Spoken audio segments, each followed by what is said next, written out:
आप सभी का एनडीए मैथमेटिक्स चैनल में स्वागत है।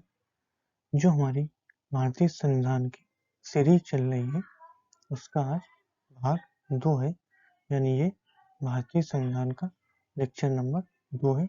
इससे पहले हमने भारतीय संविधान के लेक्चर 1 यानी भाग 1 को देख चुके हैं और उसमें हमने संविधान सभा के जो महत्वपूर्ण तथ्य थे, यानी संविधान सभा का निर्माण किसने किया, कब हुआ और इसमें जो संविधान सभा के सदस्य थे उनका निर्वाचन किस पद्धति के अनुसार हुआ, संविधान सभा में सदस्यों की संख्या कितनी थी और बहुत सारे महत्वपूर्ण तथ्य जो थे उनको हमने लेक्चर 1 यानी भारतीय संविधान के भाग 1 में देखा था।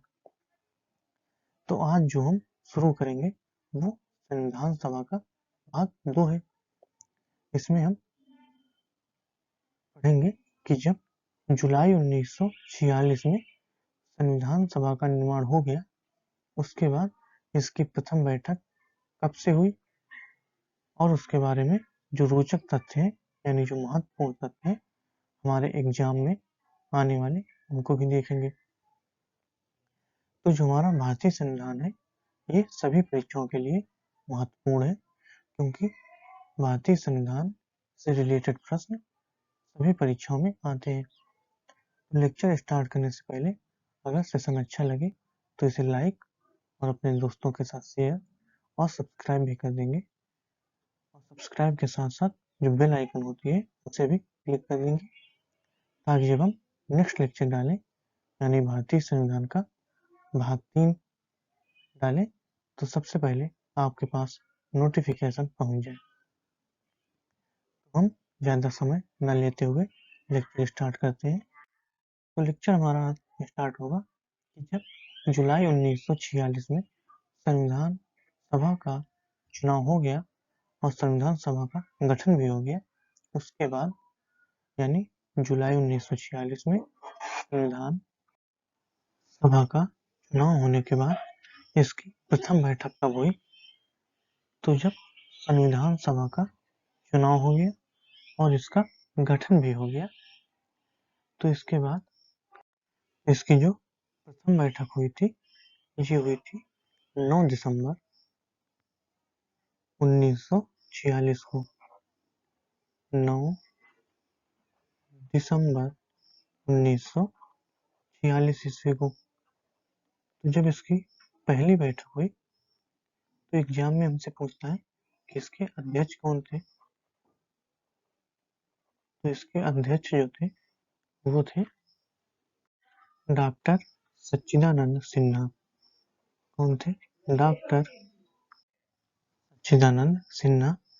तो अगर हमें एग्जाम में आ जाए कि प्रथम बैठक कब हुई, 9 दिसंबर 1946 ईस्वी को, और इसके अध्यक्ष कौन थे, तो ये थे डॉक्टर सच्चिदानंद सिन्हा। और इनके बाद में एक और फैक्ट है, ये जो डॉक्टर सच्चिदानंद सिन्हा थे ये सबसे वरिष्ठ थे उसमें, इसीलिए इन्हें कुछ समय के लिए अस्थायी अध्यक्ष चुना गया। अभी स्थायी अध्यक्ष नहीं चुने गए थे, ये थे अस्थायी अध्यक्ष। और एक बात है कि जो प्रथम बैठक हुई थी इसके अध्यक्ष तो हो गए डॉक्टर सच्चिदानंद सिन्हा, लेकिन इसके उपाध्यक्ष कौन थे, तो इसके उपाध्यक्ष थे एच.सी. मुखर्जी। एच.सी. मुखर्जी यानी हरेंद्र कुमार मुखर्जी। एच.सी. मुखर्जी। अब वैसे एग्जाम में पूछता नहीं है कि इसको उपाध्यक्ष कौन थे, लेकिन हम देख लेते हैं या याद कर लेंगे कि प्रथम बैठक के उपाध्यक्ष एच.सी. मुखर्जी यानी हरेंद्र कुमार मुखर्जी थे। ये द्वितीय बैठक के भी उपाध्यक्ष रहे थे। यहाँ पे जो प्रथम बैठक हुई थी ये दिल्ली में हुई थी, इसको बस याद कर लेंगे कि ये दिल्ली में हुई थी। अब इसके बाद द्वितीय बैठक, इसकी द्वितीय बैठक कब हुई थी, तो इसकी द्वितीय बैठक हुई थी 13 दिसंबर 1946 ईस्वी को। 1946 ईस्वी यानी जो द्वितीय बैठक थी वो 13 दिसंबर 1946 ईस्वी को संपन्न हुई। तो 13 दिसंबर 1946 ईस्वी में ये जो द्वितीय बैठक हुई थी, इसमें स्थायी अध्यक्ष के रूप में, यानी अगर पूछते इसके अध्यक्ष कौन थे, इसमें स्थायी अध्यक्ष चुन लिया गया था। और चुना किसको गया था, ये थे हमारे डॉक्टर राजेंद्र प्रसाद। डॉक्टर राजेंद्र प्रसाद, यानी द्वितीय बैठक में स्थायी अध्यक्ष, अब ये संविधान सभा के स्थायी अध्यक्ष बन चुके थे। यहाँ पे लिख लेंगे ये स्थायी अध्यक्ष थे, जबकि जो सच्चिदानंद सिन्हा थे वो अस्थायी अध्यक्ष थे, इनको लिख देंगे स्थायी। तो इसके जो अध्यक्ष बने ये बने डॉक्टर राजेंद्र प्रसाद, और इसके जो उपाध्यक्ष थे वो भी एस.सी. मुखर्जी ही थे। तो ये इसकी जो द्वितीय बैठक है, इसमें कुछ महत्वपूर्ण फैक्ट है जिनको हम जान लेते हैं। जैसे इसमें एक प्रस्ताव को, तो ये जो द्वितीय बैठक हुई थी, इसमें संविधान सभा की जो कार्यवाही थी, यानी जब संविधान सभा की कार्यवाही प्रारंभ की गई, वो उद्देश्य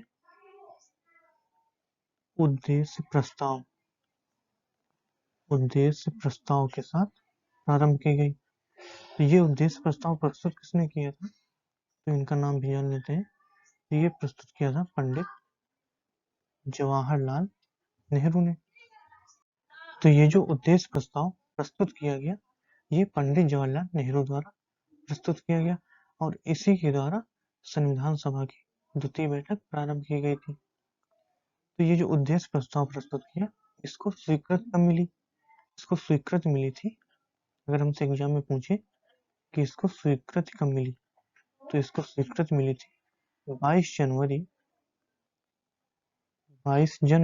1947 ईस्वी को, यानी संविधान सभा के द्वारा इसको 22 जनवरी 1947 ईस्वी को स्वीकृति प्रदान की गई। और यहाँ पे इसकी स्वीकृति के साथ विभिन्न को क्या किया गया, भिन्न भिन्न समितियों का गठन किया गया, जिसमें एक नाम सुनते होंगे प्रारूप समिति। यहाँ पे लिख लेंगे जो उद्देश्य प्रस्ताव था, तो उद्देश्य प्रस्ताव की स्वीकृति के साथ विभिन्न समितियों का गठन किया गया। तो इन समितियों में सबसे प्रमुख थी प्रारूप समिति। कौन सी समिति, प्रारूप समिति। तो ये एग्जाम में काफी टाइम आ चुकी है कि प्रारूप समिति का गठन कब हुआ था। तो प्रारूप समिति का गठन हुआ था 29 अगस्त 1947 ईस्वी में। तो प्रारूप समिति के जो सदस्य थे वो भी एग्जाम में पूछे जा चुके हैं।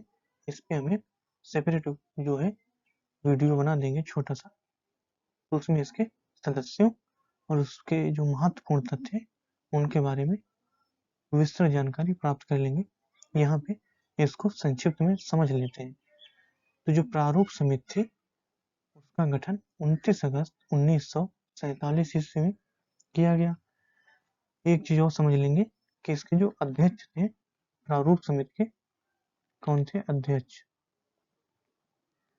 तो इसके अध्यक्ष थे डॉक्टर भीमराव अंबेडकर। अध्यक्ष थे इसके डॉक्टर भीमराव अंबेडकर। तो ये भी एग्जाम में पूछा जा चुका है क्वेश्चन कि जो प्रारूप समिति थी इसके अध्यक्ष कौन थे, तो इसके अध्यक्ष थे डॉक्टर भीमराव अंबेडकर, और इसकी जो स्थापना थी वो 29 अगस्त 1947 ईस्वी में की गई। तो इसके जो सदस्य हैं उसको हम छोटे से वीडियो में कवर कर लेंगे, इसमें इसको संक्षिप्त रूप में समझ लेते हैं। जैसा कि हमने बताया कि जो प्रारूप समिति थी ये सबसे अहम भूमिका निभा रही थी संविधान बनाने में। तो यहीं से प्रारूप समिति ने अपना प्रतिवेदन सभा में 21 फरवरी 1948 को प्रस्तुत किया, जिसे संविधान सभा ने 26 नवंबर 1949 को पारित कर अंगीकृत कर लिया गया। यानी जो प्रारूप समिति का गठन किया गया और इसके अध्यक्ष रहे भीमराव, यहाँ पे भीमराव अंबेडकर, और प्रारूप समिति ने अपना प्रतिवेदन यानी अपनी रिपोर्ट कब दी? 21 फरवरी 1948 को, जिसे संविधान सभा ने 26 नवंबर 1949 को पारित कर अंगीकृत कर लिया गया।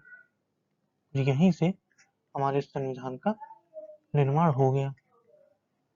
यानी जो संविधान का निर्माण हुआ वो यहीं से हुआ।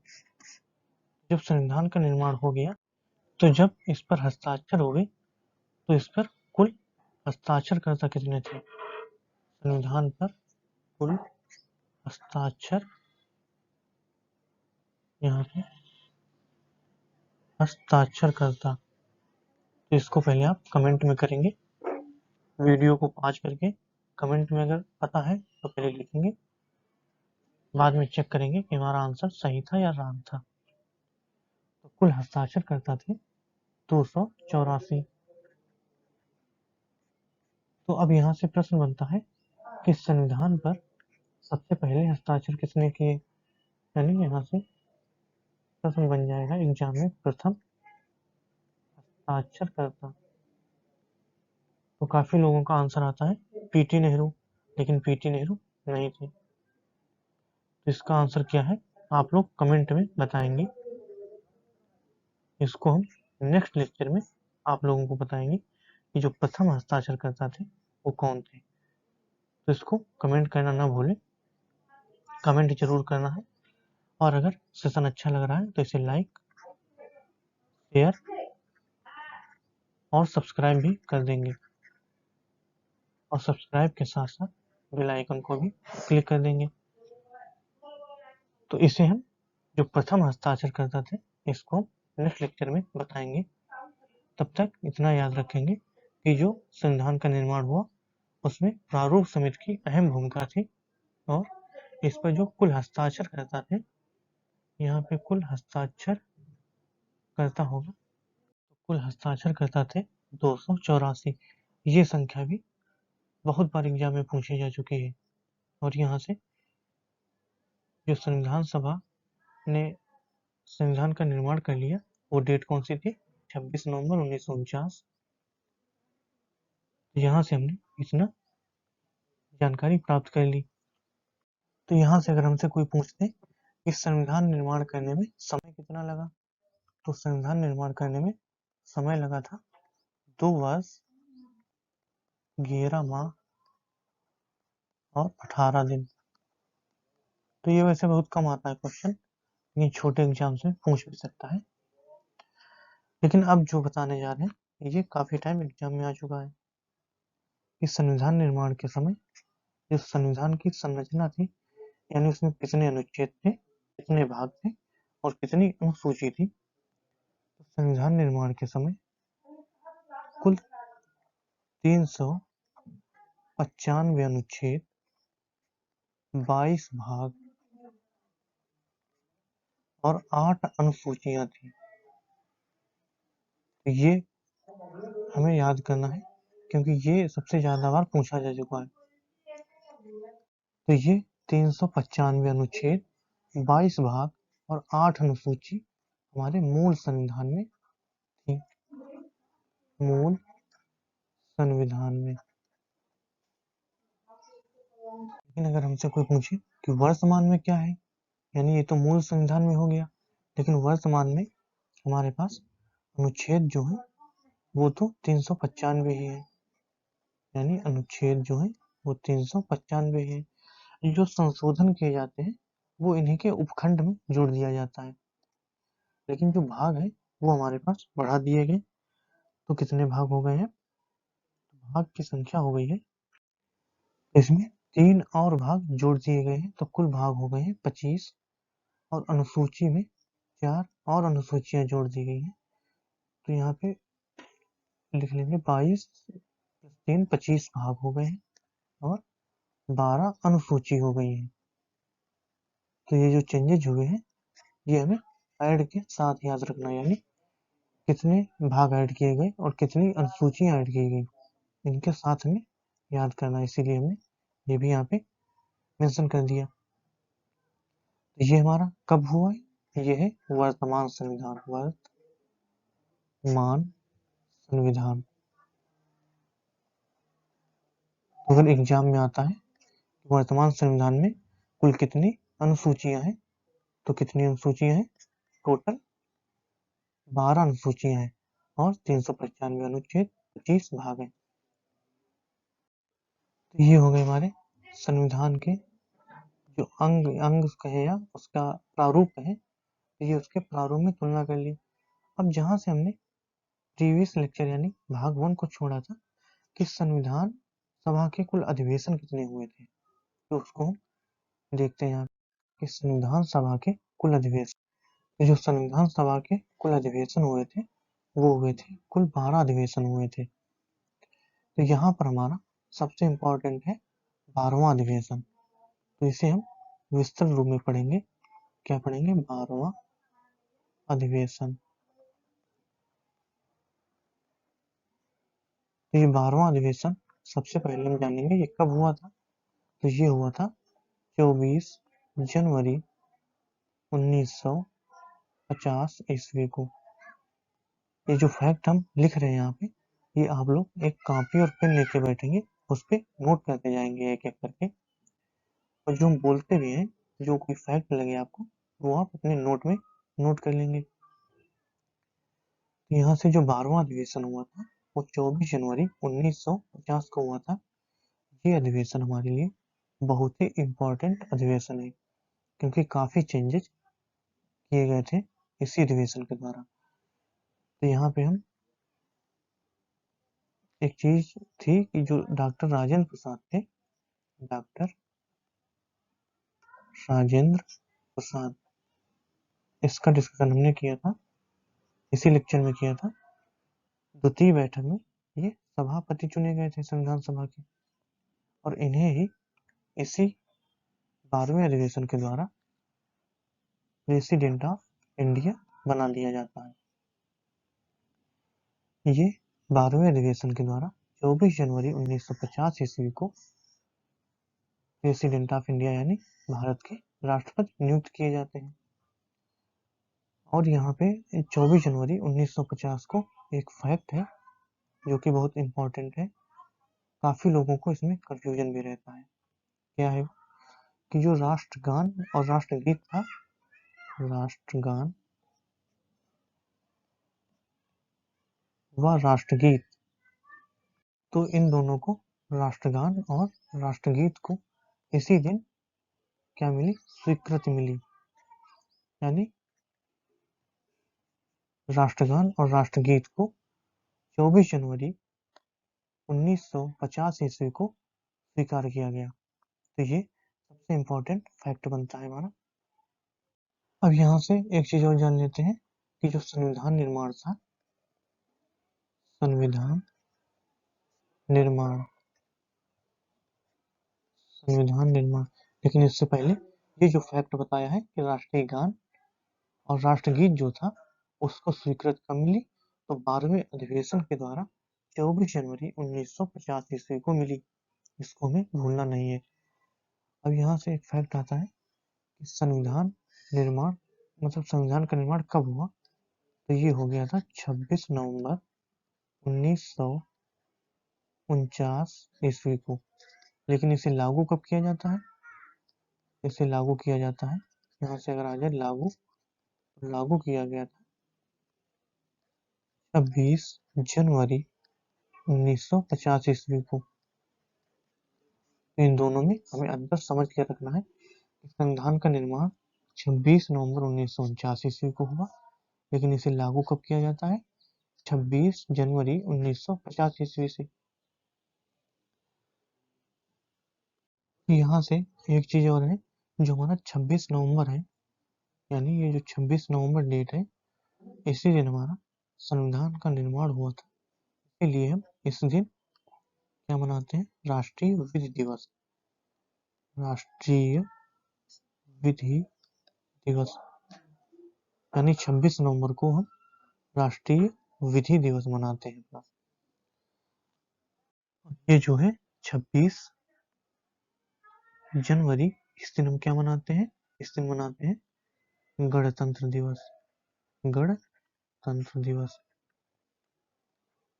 यहाँ से हमें दोनों फैक्ट को याद रखना है कि 26 नवंबर जिस दिन हमारा संविधान बनकर तैयार होगा उस दिन राष्ट्रीय विधि दिवस, और जिस दिन हमने संविधान को लागू किया उस दिन हम 26 जनवरी को गणतंत्र दिवस मनाते हैं। जब हमारा संविधान बनकर तैयार हो जाता है और ये लागू हो जाता है, इसके बाद जो हमारा 1935 का भारत शासन अधिनियम था और 1947 के स्वतंत्रता अधिनियम, दोनों को समाप्त कर दिया गया। यानी जब हमारा संविधान लागू हो गया उसके बाद 1935 के भारत शासन अधिनियम और 1947 के स्वतंत्रता अधिनियम दोनों को समाप्त कर दिया गया। दोनों को समाप्त कर दिया गया।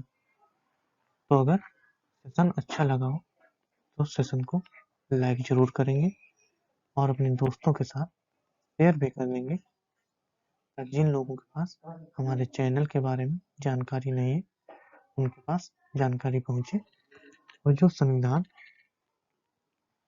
की जो सीरीज चल रही है वो भी अपने संविधान को जान सके, क्योंकि भारतीय संविधान के बारे में सबके पास जानकारी होनी चाहिए। तो साथ में अगर चैनल अच्छा लगे, लेक्चर अच्छा लगे तो चैनल को सब्सक्राइब जरूर कर देंगे और सब्सक्राइब के साथ साथ बेल आइकन को भी क्लिक कर देंगे। Thank you.